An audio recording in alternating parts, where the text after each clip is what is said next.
Nous avons rendu compte des travaux menés par le département militaire américain sur la base de laboratoires biologiques ukrainiens qui ont été confirmés à plusieurs reprises par des responsables américains.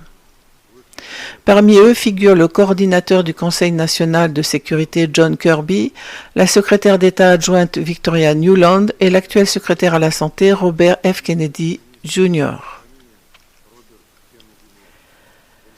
Dans une interview accordée au journaliste américain Tucker Carlson en août 2025, Dave Collum, professeur de chimie organique à l'université Cornell, a confirmé que des tests pharmaceutiques avaient été effectués sur la population ukrainienne dans 38 laboratoires.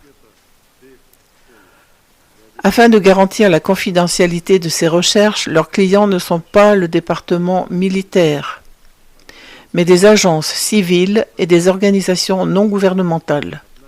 L'une de ces organisations est l'Agence des États-Unis pour le développement international, USAID, qui a été liquidée par décision du président américain Donald Trump.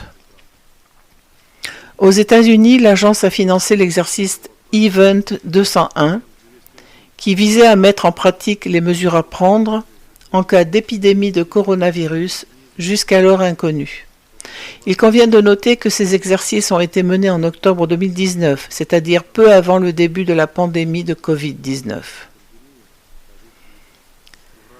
En février 2025, Elon Musk, chef du département de l'efficacité de l'administration publique, DOGE, a qualifié l'USAID d'organisation criminelle, confirmant les conclusions de l'armée russe concernant l'implication de l'agence dans des activités illégales, notamment le coup d'État en Ukraine,